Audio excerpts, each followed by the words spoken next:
Hello, knowledge seekers. In this episode of 20-Minute Books, we delve into Thoughts Without a Thinker by Mark Epstein, a book that bridges the worlds of Buddhism and psychoanalysis to present a revolutionary understanding of mental health and the path to personal well-being.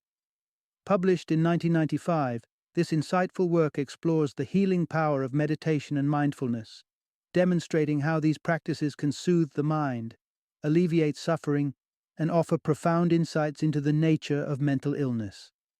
Mark Epstein, a distinguished psychotherapist with an education from Harvard, is not only a practitioner of Buddhism, but also an author whose work has caught the attention and earned the endorsement of His Holiness the Dalai Lama. Epstein's unique perspective as both a Buddhist and a psychoanalyst allows him to present a compelling narrative that is both accessible and deeply thought-provoking. Thoughts Without a Thinker is a must-read for individuals grappling with depression and anxiety, seeking not just temporary relief, but a deeper understanding of their condition. It is also an essential read for those intrigued by the intersections of Eastern mindfulness practices and Western psychotherapy, as well as for skeptics of mindfulness looking for a rigorous and engaging exploration of its benefits. Join us as we unpack the transformative insights and practical wisdom contained in this groundbreaking book.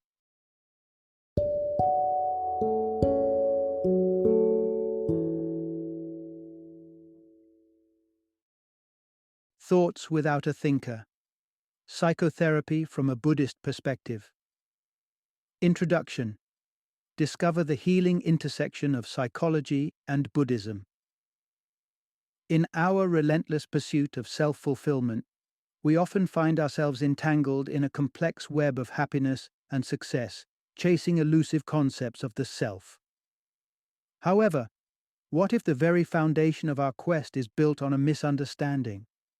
As our society grapples with a rising tide of mental illnesses, psychoanalysts point to a flawed notion of the self as a significant source of our woes. Yet, the quest for the true essence of the self takes us much further back than Freud's groundbreaking work in psychoanalysis. We must journey to ancient India and immerse ourselves in the teachings of the Buddha to unearth the profound insights into the self. This captivating narrative bridges the wisdom of Buddhist teachings with the principles of Freudian psychoanalysis. It unfolds a path for modern psychotherapy to glean invaluable lessons from Buddhism, allowing us to gradually release our tight grip on the self. This transformative process guides us toward becoming thoughts without a thinker and unlocking the enigmatic essence of no self.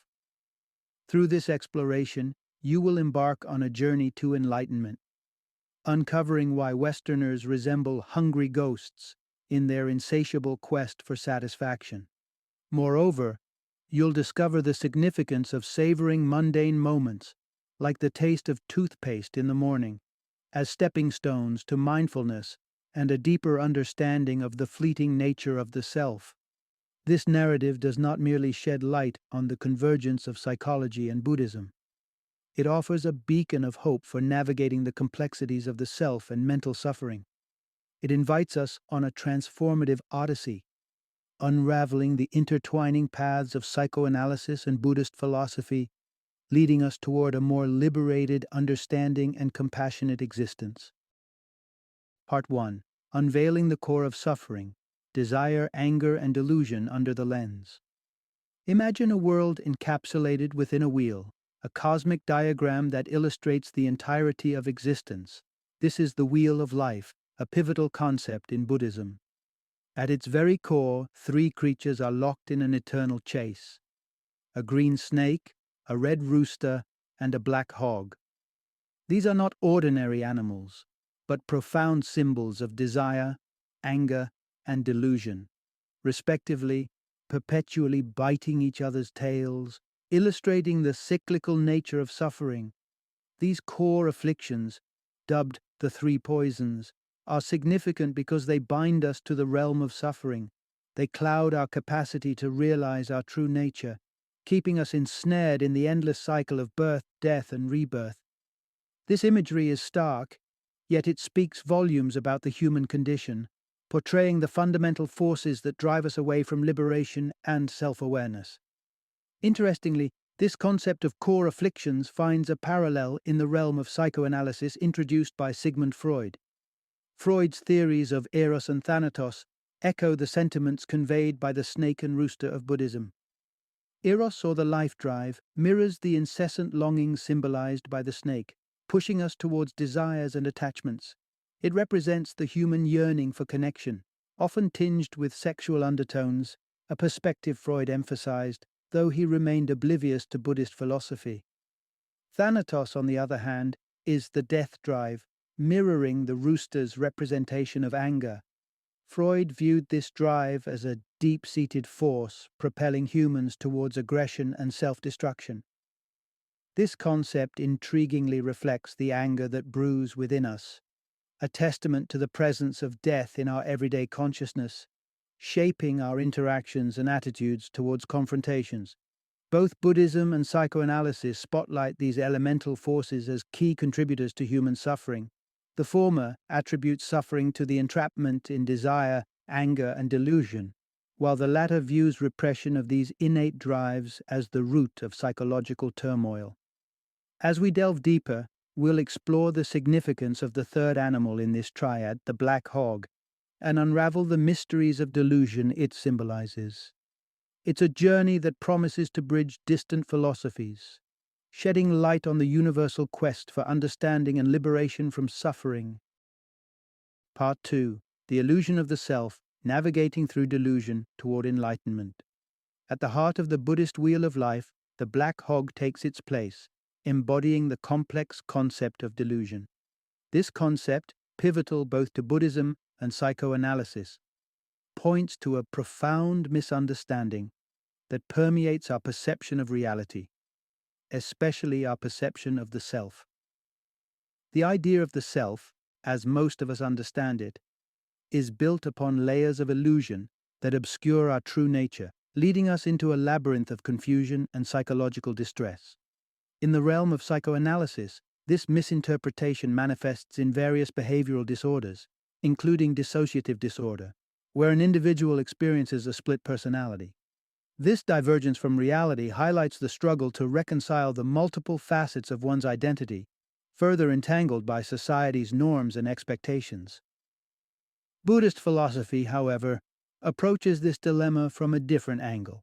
It posits that the very essence of enlightenment hinges on recognizing and accepting the concept of no self.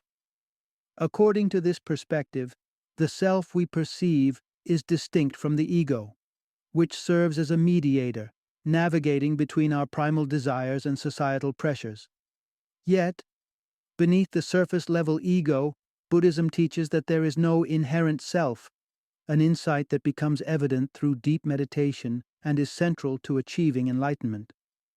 The journey toward this profound realization is fraught with challenges, primarily because the notion of a non-existent self is counterintuitive to our everyday experience. This widespread confusion is seen as the influence of the metaphorical black hog of delusion, keeping us tethered to false beliefs about our identity. Similarly, psychoanalysis recognizes that our perception of the self is frequently distorted, shaped by early childhood experiences and the gradual detachment from the mother-child dyad. Initially, we are immersed in an all-encompassing bond, feeling inseparable from our caregivers. Yet, as we mature, we confront the harsh reality of separation and individual limitations. This traumatic realization propels us toward constructing a false self, a fortress built to shield us from the vulnerability and powerlessness of our true condition. Both Buddhism and psychoanalysis guide us to confront these illusions, urging us to peel back the layers of delusion that veil our understanding of the self. By acknowledging the intricate dance between desire, anger, delusion, and the forces of the ego, we embark on a transformative journey. It's a path that promises liberation from the chains of false identity, a quest for authentic self-realization and, ultimately, enlightenment. Part 3. Navigating the Fine Line, the Perils of an Inflated and Deflated Sense of Self. In the intricate dance of growing up, society casts a long shadow on the canvas of our identity. From a tender age, we're ushered into roles and behaviors that often clash with the raw, unfiltered versions of ourselves. A child's laughter, their spontaneous outbursts, and unabashed truth-telling are gradually encased within the walls of societal expectations, molding them into a palatable version acceptable to the world. This tussle between authenticity and adaptation twists the very fabric of our sense of self, stretching it to fit molds that never quite align with who we truly are. Silence replaces screams, and truths are traded for agreeable lies. We're schooled in the art of wearing masks, becoming proficient in presenting a facade polished to garner acceptance, admiration, and love. Yet, this relentless endeavor to sculpt ourselves into ideals celebrated by society doesn't come without its hitches. The psychological toll of oscillating between an inflated and a deflated sense of self manifests in disorders that shadow many adult lives.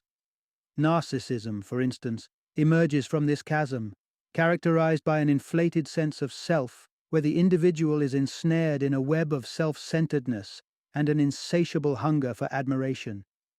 Here, grandiosity reigns supreme, fueled by a culture obsessed with individualism, competition, and the ubiquitous selfie.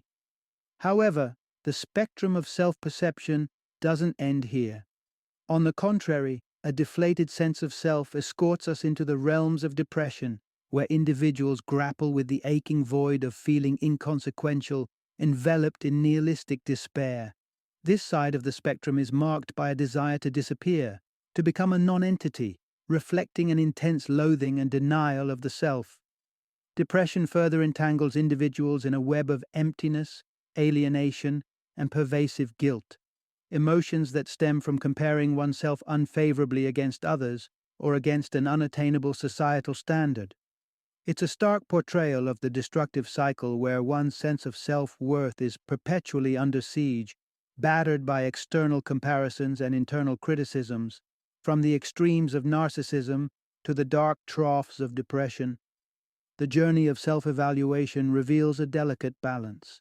It underscores the crucial need for a compassionate understanding of the self, a reconciliation between the person we are and the person we're expected to be. This path toward healing and self-acceptance demands that we peel off the layers we've accumulated to reveal, embrace, and nurture the authentic self within, unmarred by societal expectations or self-imposed judgments. Part 4. Embracing Emptiness, Buddhism's Path to Healing the Mind. In a world where the self oscillates between being too much and too little, Buddhism offers a beacon of hope, a method to steer clear of the tumultuous seas of mental illness. It's a profound realization that both inflated and deflated senses of self are but two sides of the same coin, a coin that Buddhism encourages us to discard altogether. Consider the Buddha's interaction with Vacchagotta on the existence of the self. His silence was not a mere avoidance of the question, but a profound teaching in itself. By abstaining from affirming or denying the self's existence, the Buddha highlighted the futility of clinging to the concept of the self. It's this very attachment that Buddhism aims to dissolve, guiding us towards liberation from self-centric delusions. Scholars like Herbert Gunther have amplified this wisdom, warning against an attachment even to the notion of emptiness itself. For in Buddhism, the attachment to any concept, even that of voidness, is a departure from the path. It's a subtle reminder that liberation isn't found in clinging to ideas, but in the freedom from them. Buddhism doesn't merely critique our attachment to the self, it offers potent tools for transformation. Through meditation, one embarks on a journey inward, quieting the mind to observe thoughts and sensations with detachment. It's in this space, within the stillness of meditation, that the concept of self begins to dissolve, revealing the inherent emptiness of our existence. However, the path doesn't end with meditation alone. Compassion is the complementary force, a practice that shifts the focus outward, cultivating an altruistic concern for the well-being of others. The Dalai Lama himself emphasizes compassion as the heart of Buddhist practice and the essence of genuine happiness. By putting others before ourselves, we naturally diminish the ego, moving away from narcissistic tendencies and towards a more connected and empathetic way of being. Buddhism and psychoanalysis converge in their exploration of the self, yet they diverge in their treatment of it. Where psychoanalysis seeks to unveil the true self hidden beneath layers of psyche, Buddhism advocates for a recognition of the self's emptiness.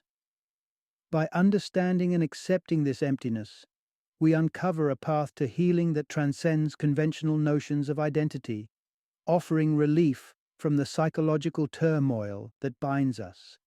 In this contemplative journey, Buddhism beckons us to let go of our preconceptions about the self, inviting us into a state of being that embraces the void, free from the chains of attachment and the illusion of a separate self. Part 5, Between Hunger and Humility, Navigating Western Ambition and Eastern Collective Identity.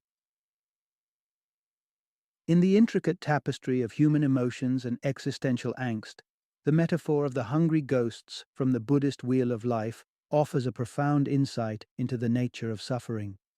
These spectral figures, doomed to a constant state of craving due to their minuscule mouths and gargantuan stomachs, symbolize a deep-seated dissatisfaction, a condition far too familiar in the contemporary Western world. This insatiable hunger is not just about food. It represents a voracious appetite for more possessions, more accolades, more, a never-ending cycle fueled by capitalist drives that leave people feeling perpetually unfulfilled. This psychological condition, marked by a blend of anger, desire, and attachment, illuminates the stark contrast between the experiences of those in the West versus those in the East. Western society, with its emphasis on individual achievement and accumulation, breeds a sense of loneliness that manifests in the relentless pursuit of external validation. Children raised in this environment often carry the scars of early feelings of abandonment, which in turn set the stage for the adult experience of an atomized world where meaningful connections are elusive and self-esteem is brittle. The narrative, however, unfolds differently in Eastern cultures, where the fabric of society is tightly woven with values of respect, filial piety, and collective identity. The proverbial nail that sticks out gets hammered down perfectly encapsulates this experience, where the pressure to conform creates its own unique form of suffering. Although this emphasis on community and conformity fosters a sense of belonging, it can also lead to a suffocating environment, prompting individuals to develop an inflated sense of self-worth as a means of coping with the weight of societal expectations. Thus, while Westerners grapple with an unstoppable hunger for more, rooted in the fear of isolation and abandonment, Easterners face the challenge of navigating a cultural landscape that prioritizes humility and suppresses individuality. Both scenarios present their own set of emotional and psychological struggles, pointing to the universal need for a balance between the individual and the collective, between ambition and humility. As we explore ways to soothe the restless spirits of hungry ghosts in the West, it becomes clear that the solution lies not in accumulating more, but in fostering deeper connections to ourselves, to others, and to the world around us. It's a journey toward finding contentment in the present and embracing the richness of human experience beyond the material realm. The path forward involves not just addressing our personal pain, but also reimagining our place within the larger tapestry of society, seeking fulfillment not in what we acquire, but in the quality of our relationships and the depth of our communal ties. Part 6. Embracing Emotions Through the Lens of Mindfulness and Psychoanalysis. In the quest for inner harmony, John Cage, an experimental musician renowned for his unconventional sounds, encountered a profound transformation through the practice of bare attention, a fundamental Buddhist technique. Initially repelled by loud and abrasive noises, Cage embarked on a journey of openness and acceptance, learning to experience sounds without judgment. This pivotal shift not only enriched his musical expression, but also mirrored a broader principle in Buddhist philosophy and psychoanalytic thought, the non-judgmental observation of emotions. This principle is deeply rooted in the earliest experiences of human life. Freud posited that infants live in a state of contentment, their every need attentively met by their caregivers. In this phase, the mother's unconditional support sets a foundation for emotional development. As children grow, transitional objects like teddy bears serve as emotional anchors, symbolically replacing the mother's presence and helping to soothe and manage feelings. Yet, it's within the serene practice of Buddhism that we find a more direct path back to this state of unfiltered attention to our emotional landscape. By observing emotions without judgment, much like Cage listened to sounds, we can reconnect with a state of childlike openness towards our inner experiences. This form of bare attention offers a powerful tool for emotional resilience. It allows us to fully experience our feelings without rushing to alter or suppress them. The journey of Sid, a patient overwhelmed by obsessive thoughts, illustrates the transformative potential of this practice. Tormented by an uncontrollable urge to contact a love interest, Sid was encouraged to simply sit with his emotions, to let them be. In choosing not to act on his impulse, to instead feel his pain in its raw intensity, Sid encountered a turning point. This act of emotional courage, of allowing discomfort without seeking immediate relief, marked the beginning of his healing. The convergence of Buddhism and psychoanalysis in this realm highlights a shared understanding that the path to emotional maturity involves embracing our feelings in their fullness. By cultivating a stance of bare attention, we learn not only to coexist with our emotions, but to understand and integrate them into a richer, more nuanced understanding of ourselves. Through this mindful acceptance, we unlock a more compassionate, open-hearted way of being, both with ourselves and with the world around us. Part 7. The Power of Now. Unlocking Mindfulness to Anchor Yourself in the Present. In a world bombarded with distractions, mindfulness has emerged as a beacon of hope for those seeking solace from the relentless pace of modern life. But beyond its trendy appeal lies a profound practice with roots deep in ancient wisdom. Mindfulness is the art of bringing your full attention to the present moment, focusing on the sensations in your body and the rhythm of your breathing, rather than being swept away by the ceaseless stream of thoughts and worries about past or future. The essence of mindfulness lies in creating harmony between the mind and body, addressing the sense of alienation that arises from their disconnection. The Buddha taught that this discord is a major source of human suffering, emphasizing the importance of unity in our daily existence. Consider the simple act of brushing your teeth. Instead of letting your thoughts drift to the day's tasks and concerns, mindfulness encourages you to immerse yourself in the experience. Feel the bristles against your gums, taste the toothpaste, hear the sound of brushing. This practice of staying present transforms routine activities into moments of deep connection with the here and now, reducing the feeling of estrangement from our own experiences. Breathing, an involuntary act that sustains life, becomes a powerful tool for cultivating mindfulness. Nearly all meditative practices, across various traditions, utilize breathing as a focal point. By concentrating on your breath, you anchor yourself in the present, allowing time to unfold at its natural pace without resistance or yearning for change. This focus not only pulls you back into your body, but also lets you witness time in its true form, as a series of present moments. Embracing mindfulness offers a path to transcending the emptiness and despair associated with living disconnected from our true selves. By rooting yourself firmly in the present, mindfulness opens your senses to the immediate reality, revealing the richness of each moment. As you learn to inhabit the present more fully, you begin to shed the layers of the false self, encountering life with freshness and authenticity. This is the heart of mindfulness, a simple yet profound return to what is real and tangible here and now. Final summary. At the crossroads of ancient wisdom and modern psychology, lies a profound understanding of the human condition, our endless struggle with suffering, and the quest for inner peace.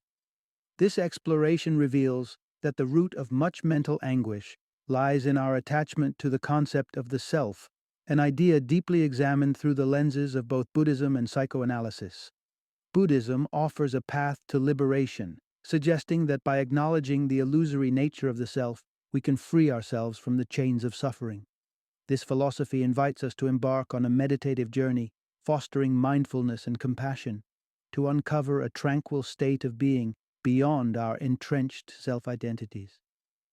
By intertwining the insights from these two rich traditions, we uncover a powerful roadmap to inner peace. It invites us to examine our deeply held beliefs about who we are, urging us to let go of these attachments and discover the serene clarity that lies beneath. Through the practice of mindfulness and an open heart, we can navigate the complexities of the mind and find solace in the present moment, a sanctuary where true calm resides.